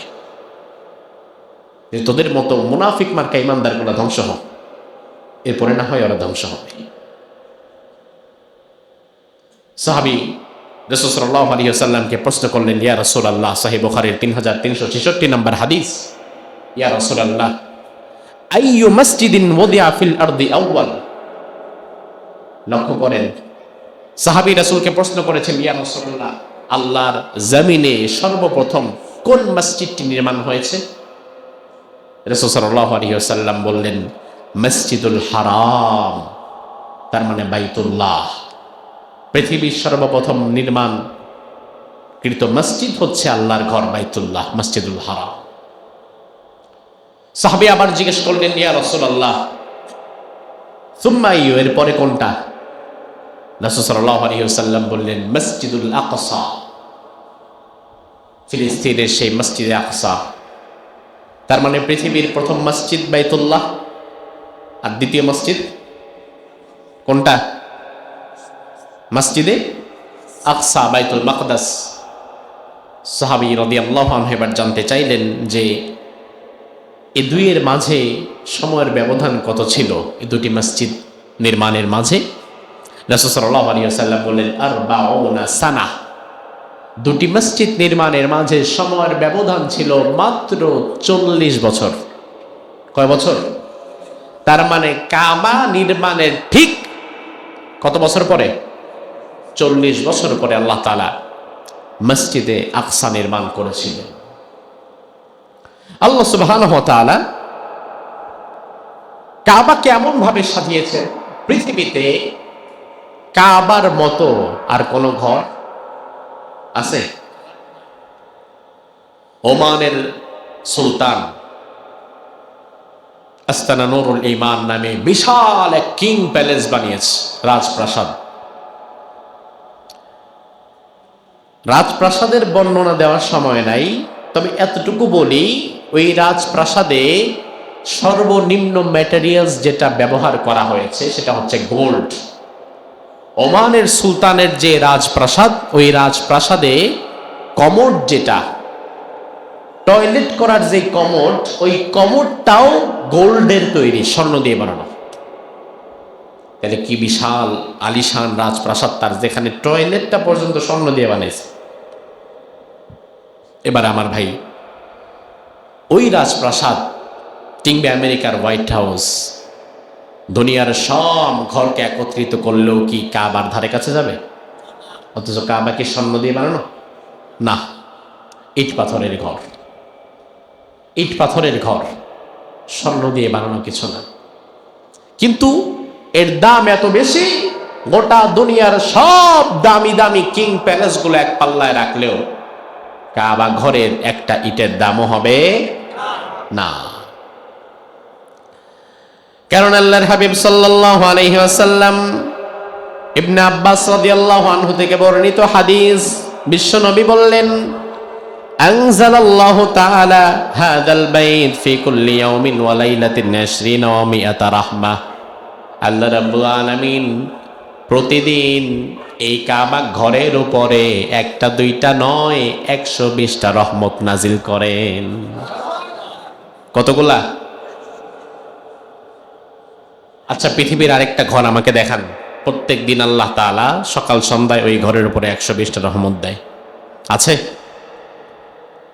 আল্লাহর হাবিব আরো বললেন, সিত্তুনা লিত-তাইফিন, 120টা রহমতের 60টা রহমত হচ্ছে তাওয়াফকারীদের জন্য। তাদের যারা তাওয়াফ করে তাদের জন্য। তাইলে আর বাকি হাতে আছে কয়টা? বিশ্বনবী বললেন ওয়ারবাউনা লিল মুসাল্লিন, 40টা রহমত হচ্ছে যারা সালাত আদায় করে কাবার চত্বরে তাদের জন্য। ওয়াইশরুনা লিন নাযিরিন, আর 20টা রহমত হচ্ছে যারা তাওয়াফও করে না, নামাজও পড়ে না, শুধু কাবার সামনে এসে দাঁড়িয়ে কিংবা কাবার সামনে বসে বসে কাবার দিকে তাকিয়ে থাকে। এই কাবার দিকে তাকানোর কারণেও আল্লাহ তাআলা 20টা রহমত তাকে দান করে দেন। আল্লাহু আকবার। পৃথিবীর একমাত্র ঘর যেটার দিকে তাকালেও সব, জাস্ট তাকিয়ে আছেন আর কিচ্ছু না, শুধু তাকিয়ে আছেন। প্রতি মুহূর্তে আল্লাহ তাআলা 20টা করে স্পেশাল রহমত আপনার আমলনামায় দিচ্ছে, আপনার উপরে দিচ্ছে। কি এক আজব ঘর! এই জন্যই আল্লাহ রাব্বুল আলামিন বললেন এটা এমন ঘর, ফিহি আয়াতুম বাইয়িনাতুম মাকামু ইব্রাহিম, এই ঘরের মাঝে রয়েছে অনেক অনেক নিদর্শন। কাবার চত্বরে দুনিয়ার সব নবী রাসূলদের পদচারণা আছে না নাই? মাকামু ইব্রাহিম, সেখানে মাকামে ইব্রাহিম, ইব্রাহিম আলাইহিস সালামের পায়ের চিহ্ন রয়েছে। ওয়ামান দাখালাহু কানা আমিনা, আর দুনিয়ার কোনো মানুষ যদি একবার হারামের চত্বরে প্রবেশ করে নেয় তাহলে আল্লাহ তাআলার সাথে সাথে তাকে নিরাপত্তার চাদরে ঢেকে দেয়। এজন্য হারামের চত্বর, কাবার চত্বরে আপনি বসে আছেন, কোন একটা মশা আপনাকে কামড়াচ্ছে, ওই মশাটাকে আপনি মারতে পারবেন না। দুনিয়ার আর কোন জায়গায় মশা মারা কি হারাম? না। কাবার চত্বর এমন, আপনি বসে আছেন, মশা যদি কামড় দেয় আস্তে করে ফু দিয়ে উড়ায় দেন, ছেড়ে দেন, যেতে দেন। এটা আল্লাহর নিরাপত্তার হারামের জায়গা। এখানে কোনো প্রাণীর গায়ে আঘাত করা যাবে না। ইভেন কোন মৃত্যুদণ্ডপ্রাপ্ত আসামি কোনোভাবে ছলে বলে কলে কৌশলে ঢুকে গেছে কাবার চত্বরে, তাকে বের হয়ে যাওয়ার আগ পর্যন্ত, বের করার আগ পর্যন্ত ওই মৃত্যুদণ্ডপ্রাপ্ত আসামিকে কাবার চত্বরে মারাও যাবে না। ওয়ামান দাখালাহু কানা আমিনা, ওখানে যেই ঢুকে সে যত বড় অপরাধী হোক না কেন আল্লাহ তাআলা তাকে বিশেষ নিরাপত্তা দান করে দেয়। সুবহানাল্লাহ।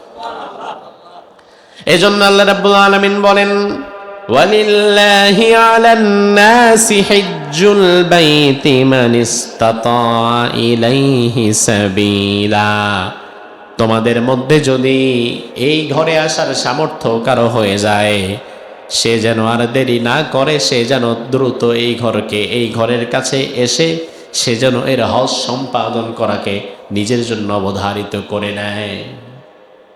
অর্থাৎ সুযোগ যখন আসবে দেরি করা যাবে না।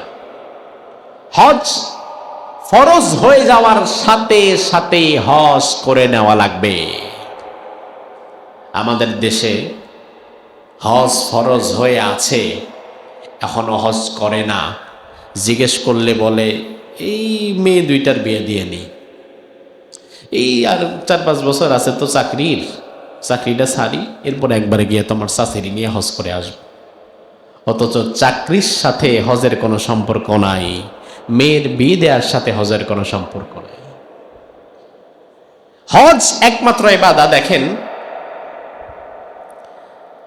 নামাজ পড়ে, রোজাও রাখে, দান সৎকাও খারাপ করে না, যাকাতও মোটামুটি দেয়, হজ ফরজ হয়ে আছে, হজ করে না এমন মানুষ কি আপনাদের সমাজে আছে? নাই। আচ্ছা, তার চিন্তা হচ্ছে দেখি এত তাড়াতাড়ি হজ করব, বয়স কত হয়েছে, এখনই হজ করব। তার চিন্তা হচ্ছে শেষ বয়সে যখন আমি ডেট ওভার হয়ে যাব, যখন গুনাহ করার মতো শক্তিও আমার নাই, সুযোগও নাই, ওই বয়সে গিয়ে তওবা তিল্লা করে হজ টজ করে চলে আসবো। অথচ হজ শেষ বয়সের কোনো ইবাদত না, হজ হচ্ছে যৌবনকালের ইবাদত। হ্যাঁ, কেন যৌবনকালে সামর্থ্য হয় নাই ভিন্ন বিষয়, বৃদ্ধ অবস্থায় সামর্থ্য হয়েছে, সে বৃদ্ধকালে যাবে। তবে হজ তো এমন ইবাদত, ফরজ হয়েছে যখন আদায় করতে হবে তখন। আবার দেখা যায় বেনামাজি, নামাজ পড়ে না, সে যে নামাজ পড়ে না এ বিষয়ে জনসম্মুখে বলতে সে একটু দ্বিধান্বিত হয়, লজ্জাবোধ করে। আমি যদি দাঁড় করাই, ভাই একটু দাঁড়ান তো। এবার যদি আপনাকে জিজ্ঞেস করি, ভাই আজকে ফজরের নামাজ পড়ছেন? এ বলবে, হুজুর ফজরের নামাজটা তার মানে কি? তার মানে সে পড়ে নাই, এভাবে বলে নাই জি না হুজুর পড়ি নাই, এভাবে বলে নাই। সে এমনভাবে অ্যাটিটিউড করছে যে ফজরের নামাজ না পড়াতে সে কি গর্বিত না লজ্জিত? কথা তো বোঝেন, কি লজ্জিত। তার মানে কেউ যদি নামাজ ছাড়ে এতে সে লজ্জাবোধ করে। ধরেন রমজান মাসে রোজা রাখে নাই, সে দোকানে খাচ্ছে, কিন্তু তারও লজ্জা শরম আছে, সে মানুষের সামনে খেতে চায় না, এই জন্য দোকানের সামনে শাটার ফালায় দেয়, পর্দা দিয়ে দেয়। তার মানে আমি যে বেরোজগার এটা মানুষ জানুক, এটা বেরোজগারও চায় না। তার মানে সে যে রোজা রাখতে পারে নাই এজন্য তার লজ্জাবোধ আছে। বাবা হজ করছেন? না এখনো করি নাই, দেখি করব। এখানে তার কোনো লজ্জাবোধও কাজ করে না। সে চিন্তা করে তো স্বাভাবিক বিষয়, আজকে করে নেই কালকে করব, এই বছর করে নেই সামনে বছর করব। নামাজ পড়ে নাই লজ্জাবোধ কাজ করে, রোজা রাখে নাই লজ্জা কাজ করে, আড়ালে আড়ালে খায়। হজ করে না, হজ ফরজ হয়েছে আরো 10 বছর আগে তার উপরে, অথচ এতে তার কোনো লজ্জাও কাজ করে না। না কেমন মানুষ নাই? এটাই তো স্বাভাবিক, আমাদের নেচারটা এমন হয়ে গেছে।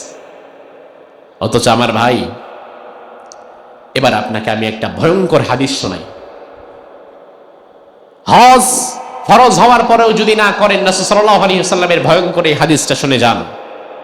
জামিআত তিরমিজির 812 নং হাদিস।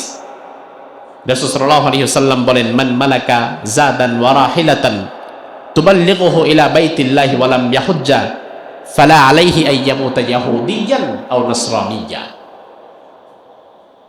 বাইতুল্লাহ পর্যন্ত যাওয়া আসার সামর্থ্য যার আছে, হজ করার সামর্থ্য যার আছে, টাকা পয়সা যার আছে, সে যদি হজ না করে মৃত্যুবরণ করে, তাহলে সে ইহুদি হয়ে মৃত্যুবরণ করুক, আর নাসারা হয়ে মৃত্যুবরণ করুক, খ্রিস্টান হয়ে মৃত্যুবরণ করুক, মুশরিক হয়ে হিন্দু হয়ে মৃত্যুবরণ করুক, যা খুশি হয়ে মৃত্যুবরণ করুক, তাতে আল্লাহরও দেখার কিছু নাই, আমি নবীরও দেখার কিছু নাই।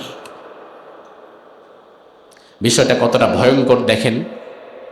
তাআলা তিনিও দেখবেন না, তার মানে আপনি আল্লাহর রহমত পাবেন না। আল্লাহর রহমত ছাড়া জান্নাতে যাওয়ার তো উপায় নাই। আবার রাসূল বলছে এটা আমিও দেখব না। রাসূলের শাফাত ছাড়া, আল্লাহর রহমত ছাড়া জান্নাতে যেতে পারবেন তো?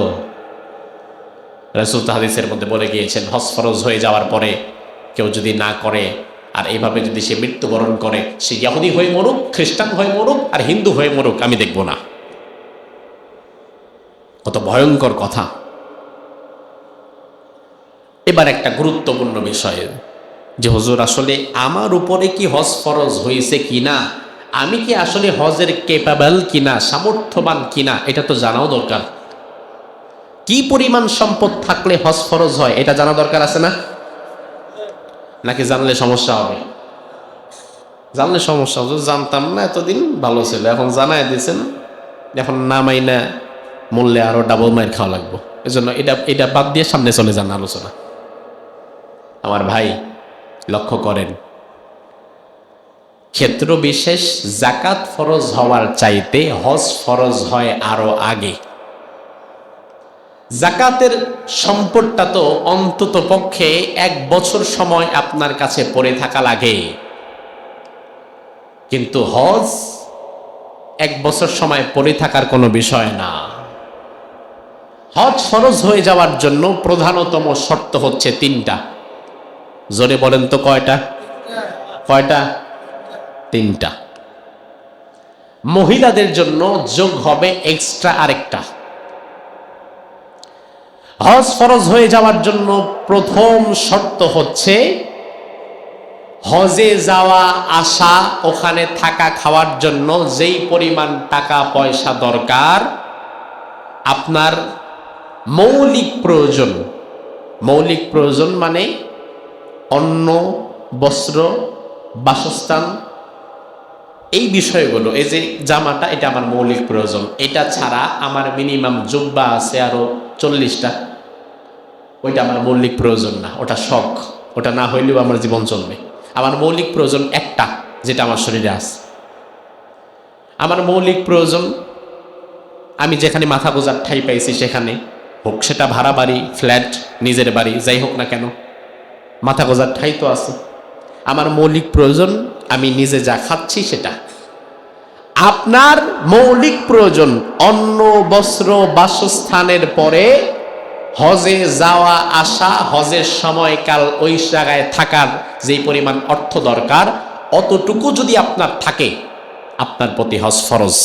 হজের 3টা শর্তের এটা প্রথম শর্ত। যদি দেখেন এই পরিমাণ সম্পদ আছে, তাহলে টিক চিহ্ন উঠে গেছে প্রথম নাম্বার শর্তে। যদি নগদ টাকা নাই, যেমন বর্তমান 5.5 লাখ টাকা মিনিমাম লাগবে হজে যেতে আসতে, এই 1-1.5 মাস থাকতে।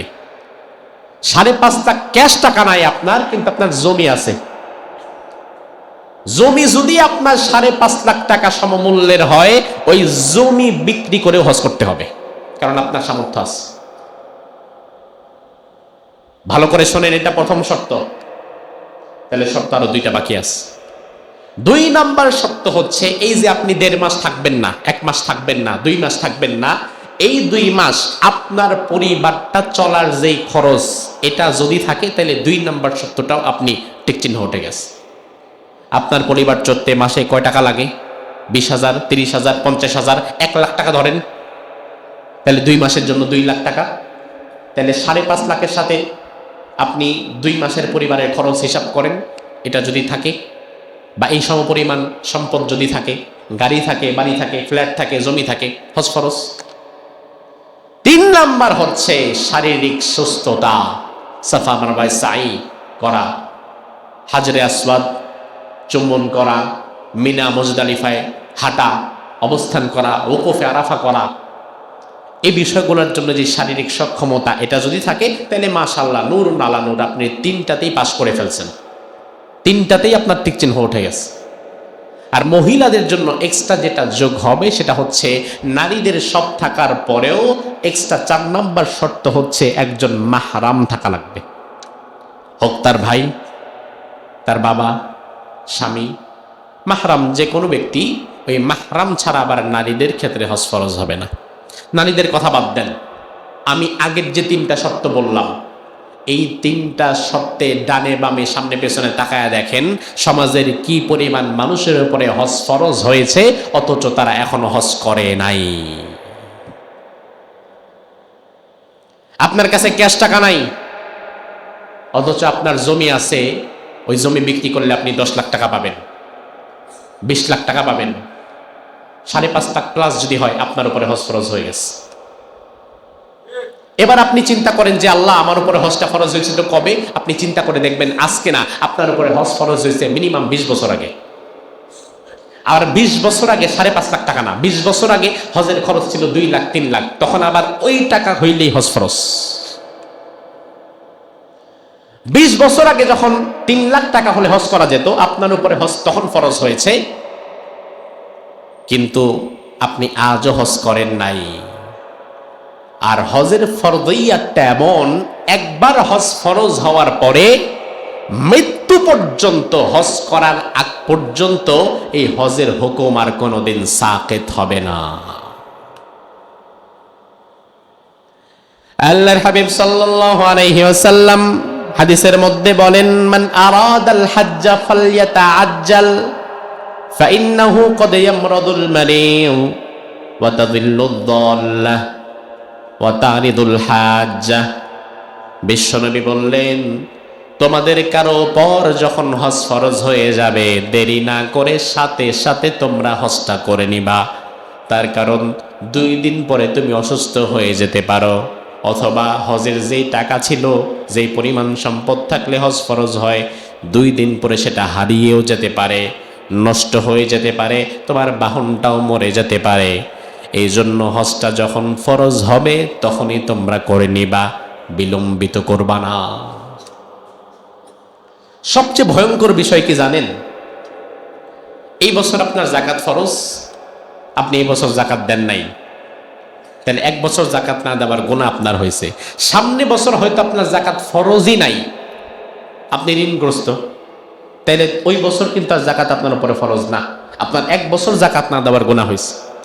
আর হজের ক্ষেত্রে সবচেয়ে ভয়ঙ্কর বিষয় হচ্ছে এটা যে আপনার উপরে 5 বছর আগে যখন হজ ফরজ হয়েছিল ওই মুহূর্তে আপনার কাছে হজে যাওয়ার টাকা ছিল, কিন্তু আজকে হঠাৎ করে আপনি একদম পথের ফকির হয়ে গেছেন, ঋণের জর্জরিত হয়ে গেছেন, মানুষের ধার দেনা ভিক্ষা ছাড়া আপনার জীবনই চলে না। আপনার হজের ফরজিয়াত আজকেও মাফ হয় নাই, আপনি মৃত্যু পর্যন্ত এটা কাঁধে নিয়ে বেড়াতে হবে। কারণ একবার হজের ফরজিয়াত যখন আসছে এটা মৃত্যু পর্যন্ত আর সাকাত হবে না। যেই বছর আপনার উপরে হজ ফরজ হয়েছিল ওই বছর আপনি সুস্থ ছিলেন, কিন্তু আমার এই বয়ান যখন আপনি শুনছেন তখন আপনি অসুস্থ, কিচ্ছু করার নাই। আল্লাহ তো অসুস্থ অবস্থায় হজ ফরজ করেন নাই, ওই দিন কেন গেলেন না? মৃত্যু পর্যন্ত ফরজ ফরজই থাকবে। কি ভয়ঙ্কর বিষয়। আজ হয়তো অনেকের কাছে টাকা নাই, ঋণগ্রস্ত হয়ে গেছেন, কি করবেন? কিচ্ছু করার নাই। যেদিন ফরজ হয়েছিল ওদিন যান নাই কেন? ইমাম আবু হানিফা আলাইহির রাহমাহ, ইমাম শাফি আলাইহির রাহমাহ, ইমাম মালিক আলাইহির রাহমাহ, ইমাম আহমদ বিন হাম্বল আলাইহির রাহমাহ, 4 ইমাম বিভিন্ন মাসালায় মতভেদ পার্থক্য করেছেন, কিন্তু হজ জীবনে যেদিন ফরজ হবে এই দিন থেকে মৃত্যু পর্যন্ত, করার আগ পর্যন্ত আর কোনোদিন মাফ হবে না, এই বিষয়ে 4 ইমাম ঐক্যমত পোষণ করেছেন। আপনি কই যাবেন? আপনি বলবেন যে হুজুর খুব ব্যস্ততার মধ্যে আছি, দেখি সামনে বছর করব। তো সামনে বছর পর্যন্ত আপনি বাঁচবেন এই সিউরিটি আপনি পেলেন কোথায়? এর আগে যদি আপনি মরে যান, রাসূল তো ডেফিনেটলি হাদিসের মধ্যে বলে দিয়েছেন যে এর আগে যদি কেউ মরে যায় সে ইহুদি হয়ে মরুক, খ্রিস্টান হয়ে মরুক, আমি দেখব না।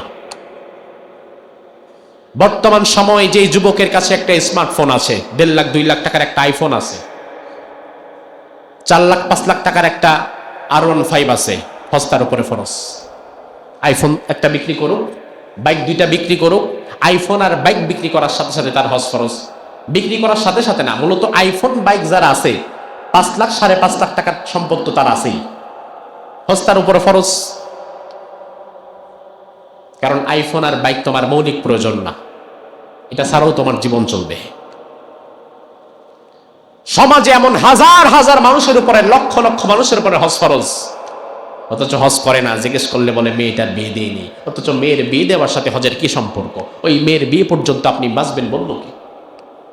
বলে হুজুর অনেক ব্যস্ত। কিসের ব্যস্ততা ভাই? খুব ব্যস্ত। আজকে মরে দেখেন, আজকে এখন মরবেন, আমি কথা দিয়ে যেতে পারি আপনাকে, আজকে রাত 9টা 34 বাজে, এখন মরে যান, কালকে রাত 9টা 34 আগেই আপনি মাটির নিচে থাকবেন। অনেক ব্যস্ত না? সব ব্যস্ততা আপনার মাটির নিচে চলে যাবে আপনার সাথে।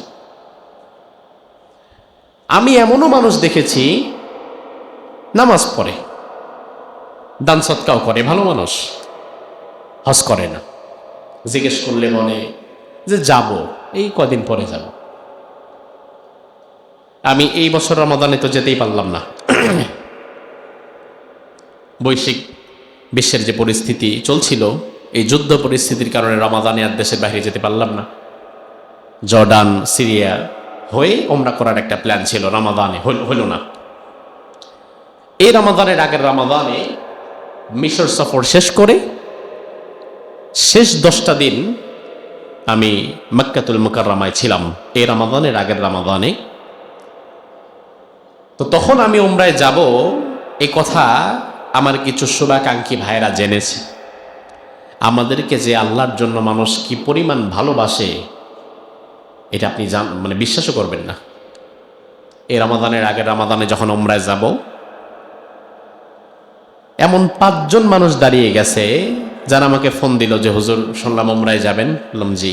বলে হুজুর একটা অনুরোধ, আপনার উমরার টোটাল যা খরচ এটা কিন্তু আমি দিয়ে দেব। এমন উমরার যে 1.5-2 লাখ টাকা এটা একজনই দিয়ে দিবে, এমন মানুষ এই রমাদানের আগে রমাদানে যখন যাব 5 জন দাঁড়াইছে। এখন 5 জনের টানে এত দরকার নাই। এর মধ্য থেকে আমার এক কাছের ভাই, বেচারা খুব ভালোবাসে আমাকে, আমি জানিস তিনি বিশাল ব্যবসায়ী, কোটি কোটি টাকার মালিক। তিনি বলল যে হুজুর আমার আপনার যে ফিনান্সিয়াল সাপোর্টটা, ওমরার যত টাকা লাগে, রমাদানে কিন্তু ওমরার খরচ বেশি, স্বাভাবিক সময় 1,10,000 20,000, রমাদানে মিনিমাম 2 লাখ। হুজুর ওমরার যত খরচ লাগে এটা কিন্তু আমি দিব হুজুর, আপনি 1 টাকাও খরচ করবেন না। তো তিনি জোর করেই এই রমাদানে পরিপূর্ণ ওমরার যে খরচটা এটা আমাকে দিয়ে দিলেন। আমি তাকে বললাম যে ভাই, আপনি তো বোধহয় হজ ওমরা আগে করেছেন, যেহেতু আপনি এত ধনাঢ্য মানুষ, তো আমার সাথে আরেকবার করেন, ভালো লাগবে, ওমরা তো যাওয়া যায় বারবার। তো তিনি আমাকে বললেন, না হুজুর আমি সামনে যাব, পরবর্তীতে যাব। আমি বললাম আগে তো গেছেন? বলেন হুজুর আমি আগেও যাইনি। তিনি আগেও যান নাই, আবার আমার সাথেও যাবেন না, অথচ উনি আমাকে ওমরার ফুল ফিনান্সিয়াল সাপোর্ট দিচ্ছেন। তিনার একটাই কথা, হুজুর আমি পারিবারিকভাবে একটু প্রবলেমে আছি, একটু দোয়া করবেন হুজুর, একটু বিশেষভাবে দোয়া করবেন। শুধুমাত্র তিনি আমার থেকে দোয়া চাইলেন, আর কিচ্ছু না। আমি যেন একটু দোয়া করি ওখানে গিয়ে, তার জন্য তিনি আমাকে পরিপূর্ণ ওমরা 2 লাখ টাকা দিয়ে দিচ্ছে। এবছর পৃথিবীর 800 কোটি মানুষের মধ্য থেকে, 200 কোটি মুসলমানের মধ্য থেকে 20 লক্ষ মানুষ হজ করবে।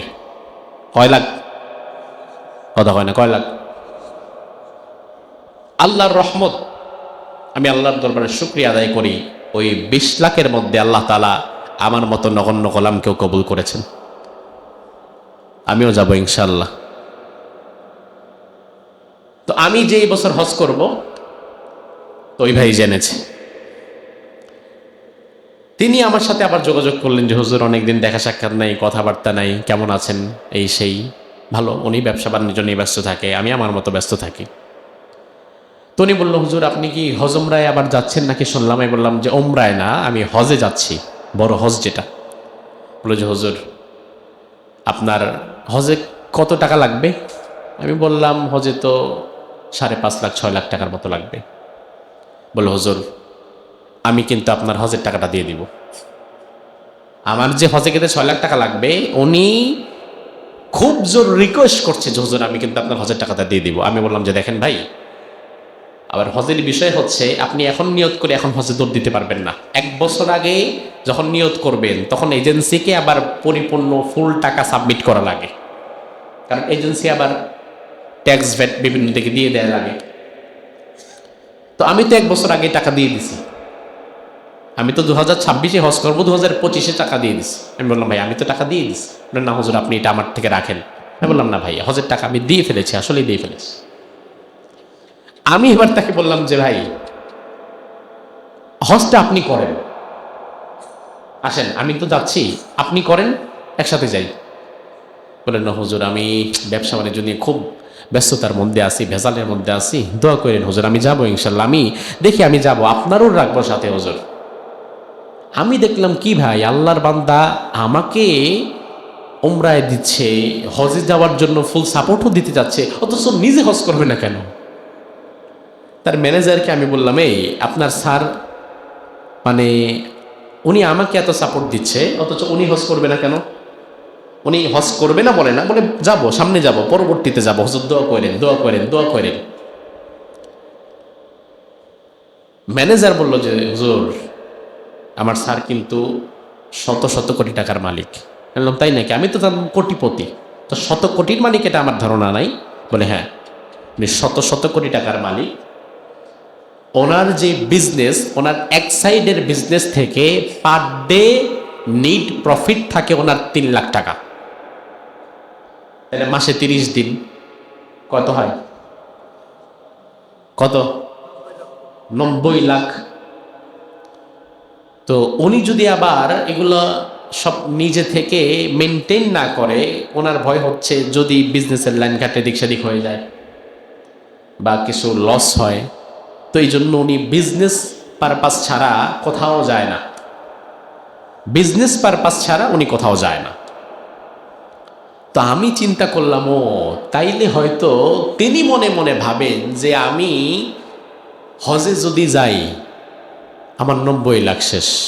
90 লাখ শেষ মানে আমি 1 মাস নাই, আমার বিজনেসের 90 লাখ কি হবে? এটা এদিক সেদিক হয়ে যাবে, হয়তো প্রফিট কিছু কম হবে, পুরাটাই হাওয়া হয়ে যাবে না। তবুও উনি চিন্তা করে হজে গেলে মোটামুটি আমার 90 লাখের একটা টানাপোড়ন দাঁড়ায়, আর এদিক দিয়ে আমি যদি হুজুরে পাঠাই তাইলে লাগে 5 লাখ, আর এদিক দিয়ে হুজুর গিয়ে আমি যেহেতু টাকা দিচ্ছি, দোয়া তো আমার জন্যই হবে, তো আমি এদিক দিয়ে আখেরাতের জন্য কিছু পুঁজিও হইল, কিছু দোয়াও পাইলাম, আবার এদিক দিয়ে দুনিয়াতে আমার ব্যবসাও ঠিক থাকলো। তো মধ্যখান দিয়ে 90 থেকে 5 লাখ মাইনাস কইরাও তো আখেরাত ঠিক রাখা মোটামুটি 85 লাখ লাভ। আখেরাতটাও যেন কোনো মতো চলে আর দুনিয়া যেন একেবারে দৌড়ায়। এই চিন্তা থেকে যে এখন ব্যবসাটা ভালো করে সময় দিতে হচ্ছে, এখন ব্যবসায় সময় না দিলে সমস্যা হয়ে যাবে, এই ব্যবসায়িক ব্যস্ততার কারণে হজ করছে না, অথচ হজ ফরজ হয়ে আছে, এমন বহু মানুষ কি আমাদের সমাজে নাই? কি জবাব দিবেন আল্লাহর কাছে? কিসের ব্যবসা, কিসের ব্যস্ততা? এখন মরে যান। হজ ফরজ হওয়া অবস্থায় আপনি মরে গেলেন, রাসূল বলল ওই ইহুদি হয়ে মরুক, খ্রিস্টান হয়ে মরুক, আমি নবী তাকাবো না ওর দিকে। অথচ রাসূলের হাউজে কাউসারে পানি পান করানো ছাড়া, রাসূলের শাফাআত ছাড়া আমরা তো জান্নাতেই যেতে পারবো না ভাই।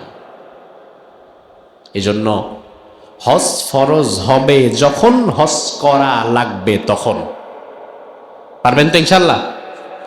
হজ ফরজ হবে যখন, হজ করা লাগবে, হজ করা লাগবে তখন। এখন আমি যে আপনাকে এত ওয়াজ করলাম, এবার আপনি যদি বলেন যে হুজুর যদি হজ না করি কি হবে? আসলে আপনি আমি কেন, গোটা দুনিয়ার সব মানুষ যদি কোনোদিন মিলে পরামর্শ করে আমরা আর আল্লাহর ঘরে তওয়াফ করব না, আমরা আর হজ করব না, তাহলে আল্লাহর ক্ষতি হবে? আল্লাহর কি কিছু কমবে? না।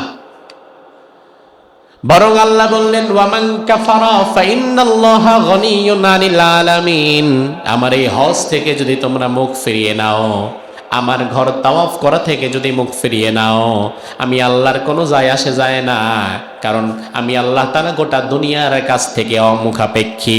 দুনিয়ার মানুষ যদি আল্লাহর ঘর তাওয়াফ করা বন্ধ করে দেয়, হজ করা বন্ধ করে দেয়, আল্লাহ রাব্বুল আলামিনের ঘর তাওয়াফ করার জন্য সৃষ্টি জগতের মধ্যে আল্লাহর আরো মাখলুকাত আছে না নাই?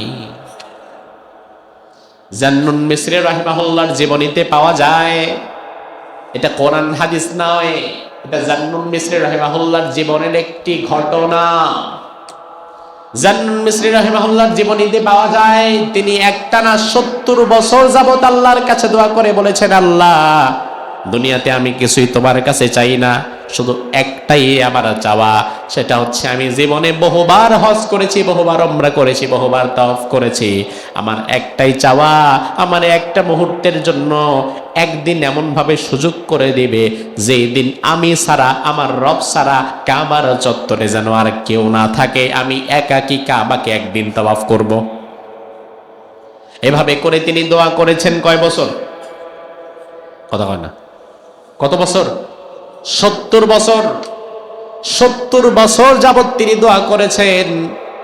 অবশেষে জীবনের শেষ প্রান্তে একদিন হঠাৎ এত প্রচন্ড ঝড় তুফান বৃষ্টি শুরু হলো। প্রচন্ড ঝড় বৃষ্টির মধ্যে তাওয়াফকারীরা যে যার মতো দৌড়ে ছুটে গেল, বাড়ির মধ্যে ঢুকে গেল। পুরা কাবার চত্বর খালি। শুধু তাই নয়, প্রচন্ড বৃষ্টিপাতের কারণে গলা অবধি পানি উঠে গেছে কাবায়। জান্নুন মিসরি রাহিমাহুল্লাহ খুব কষ্ট করে কাবার চত্বরে এলেন সাঁতার কেটে।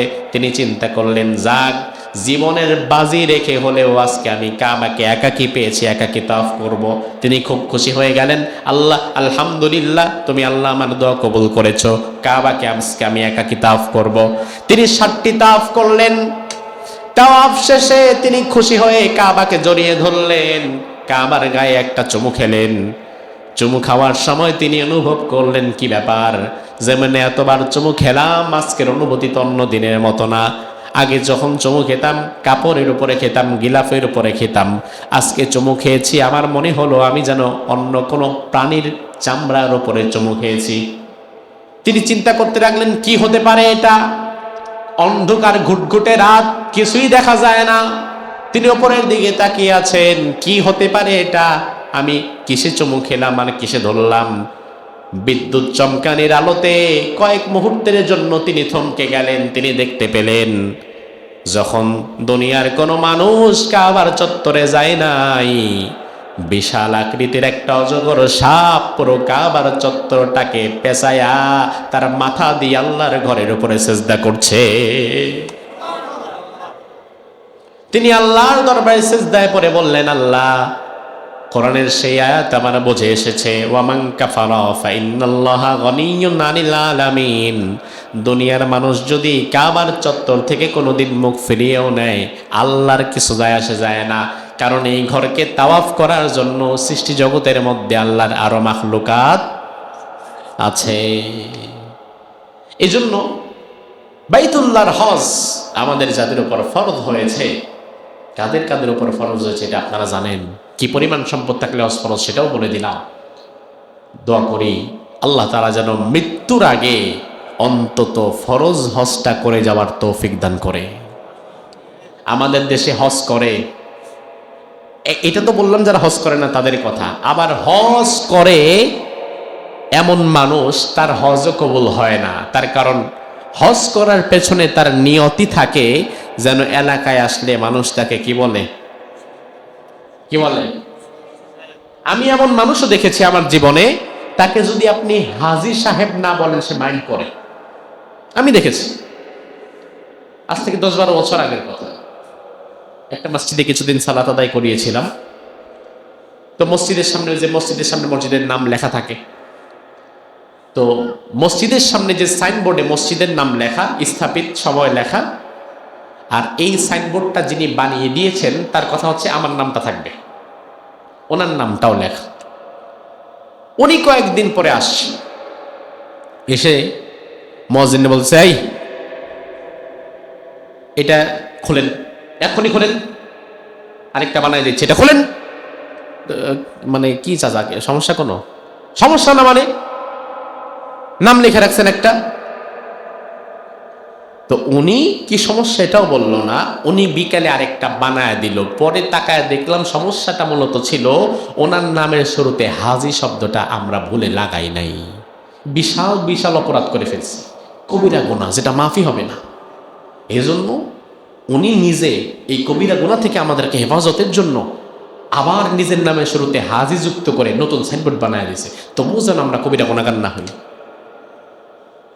আহারে আমার ভাই, নিজের নামের শুরুতে হাজী শুনতে যদি আপনার ভালো লাগে, আপনি ভয় করেন আপনার হজ কবুল হয়েছে কিনা সন্দেহ করেন।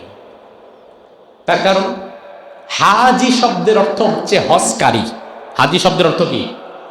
আরে আমি হজ করছি কি করি না এটা মানুষকে বারবার শোনানোর দরকার কি? দুই একবার কথা প্রসঙ্গে বলা যায়, আমি কি দেখছি না দেখছি তাও বলা যায়, কি শিখছি তাও বলা যায়, কিন্তু আমার নামের শুরুতে আমি হজকারী এটা কেন লাগাবো? আমি তো নামাজও পড়ি, তাহলে তো আমার নামের শুরুতে লাগানো দরকার মুসল্লি আব্দুল মজিদ। আমি তো রোজাও রাখি, তাহলে মুসল্লি সয়েম আব্দুর রশিদ। আমি তো জাকাতও দেই, মুসল্লি মুজাক্কি সয়েম আব্দুল মজিদ। সবই লাগান, নামাজকারী, রোজাকারী, হজকারী সবই লাগান, সব বাদ দিয়া সে হাজিটারে লাগাবেই। লোকজন আপনাকে ভালোবেসে হাজী সাহেব ডাকতে পারে, সেটা ভিন্ন বিষয়। তবে আপনি যদি আপনার নামের শুরুতে নিজে হাজী সাহেব যুক্ত করেন, নিজে নিজেরটা লিখে দিতে থাকেন, তাহলে বুঝতে হবে আপনার এই হজ আল্লাহর জন্য না, বরং হাজী লকব পাওয়ার জন্য আপনি 6 লাখ টাকা ইনভেস্ট করছেন। কারণ চিন্তা করতেছেন যে আমার এই বয়সে নামের শুরুতে একটা ডিগ্রিও নাই, আমি না হইলাম হাফেজ মাওলানা, না হইলাম ডক্টর, আমার নামের শুরুতে কিচ্ছু নাই, মুফতিও লাগানো যাবে না। তো আমি যে মাঝে মাঝে ইমাম সাহেবের সাথে টক্কর দেই, টক্করটা নিমো আমার কোন ডিগ্রি দিয়া, ডিগ্রিটা পাবো কোথায়? তখন সে 5.5 লাখ টাকা 6 লাখ টাকা ইনভেস্ট করে ডিগ্রি একটা আনে, আমি হাজি, এবার আসো টক্কর লাগাই। আমার ভাই সাবধান, আপনি যদি হাজী সাহেব শুনে আনন্দিত হন তাহলে ভয় করেন যে আল্লাহ আমি কি আসলে হজ কি মানুষকে শোনানোর জন্য করলাম, দেখানোর জন্য করলাম? আমি 2018 বা 19 সালে সাভারে এক মসজিদে জুমা পড়াতাম। এক বাসায় জুমার পরে খাওয়া দাওয়া করলাম, গল্প করতে করতে আসরের সময় হয়ে গেছে। তো বললো যে হুজুর এখানেই নামাজ পড়ে ফেলি, মসজিদ দূরে। ঠিক আছে, আমরা 5-7 জন ছিলাম। বললাম অজু করে আসি, যায় নামাজ বিছান। আমি বাথরুম থেকে বের হয়ে দেখি যায় নামাজ বিছাইছে, তবে সামনে যে যায় নামাজটা ইমামের জন্য বিছাবে ওটা এখনো নাই। বললো আর কি যায় নামাজ আছে? বলে হুজুর আছে, আর একটা বিশেষ যায় নামাজ আছে, ওটা আমি নিয়ে আসছি। ছেলের ডাক দিয়ে বলতেছে, এই ওই 5 নাম্বার বারে হজ করার সময় যে জায়নামাজটা আনছিলাম না মোটা করে, ওটা নিয়ে আসো। অর্থাৎ সে কথার প্যাচ দিয়ে আমার বোঝাই দিল, হুজুর আমার কিন্তু হজ অলরেডি 5 বার শেষ, আপনি কার বাসায় আসছেন বুঝছেন? সে আমার শোনায় বলতেছে যে 5 নাম্বার বার হজ থেকে আসার সময় যে মোটা জায়নামাজ নিয়ে আসছি সেটা নিয়ে আসো, ছেলেরে বলতেছে। অথচ 5 নাম্বার বার সে হজ করছে, এটা আমাকে জানানো দরকার ছিল। আমার ভাই, হজ তো শেষ। আপনার নিয়তের বিশুদ্ধতার উপরে ডিপেন্ড করবে আপনার আমল। আল্লাহ তাআলা আপনার 5 লাখ 6 লাখ টাকার হজ দেখবে না। সালমান এফ রহমান বাংলাদেশ থেকে হজ করতে যেত, তার হজের প্যাকেজের দাম ছিল 20 লাখ টাকা। আপনি 20 লাখ টাকা দিয়ে যান, তো আল্লাহর দরবারে যদি টাকার মূল্য দিয়ে আমল পরিমাপ হতো, তাহলে সালমান এফ রহমানের আমল দিয়ে তো জান্নাতে চলে যেত। আপনি হজে যাচ্ছেন আপনার সামর্থ্যের আলোকে, টাকার বড়ায় না। কারণ জমিনে বহু মানুষ আছে, টাকা নাই পয়সা নাই, তবুও আল্লাহর ঘর জিয়ারতের সুযোগ আল্লাহ তাআলা তাকে করে দিয়েছে। আবার এমন বহু মানুষ আছে টাকা পয়সা নিয়ে মরে গেছে, হজ করার মতো সুযোগ আল্লাহ তাকে দেই নাই। আছে না নাই? এজন্য হজ যাদের উপর ফরজ হয়েছে হজ করে ফেলতে হবে। পারবেন না ইনশাআল্লাহ? এখন থেকে নিয়ত করেন, হজ যেহেতু ফরজ হয়েছে সব কিছু বাদ দিয়ে আগে ফরজ হজ করে ফেলুন। উমরা করেন আর না করেন সেটা সুন্নাহ নফল, কিন্তু হজ ফরজ হয়েছে, হজ করাই লাগবে। আল্লাহ সুবহানাহু ওয়া তাআলা যে কথাগুলো বললাম কোরআন সুন্নাহর আলোকে, এই কথাগুলোর উপরে আমাদের আমল করার তৌফিক দান করুক। আমরা বলি আমিন।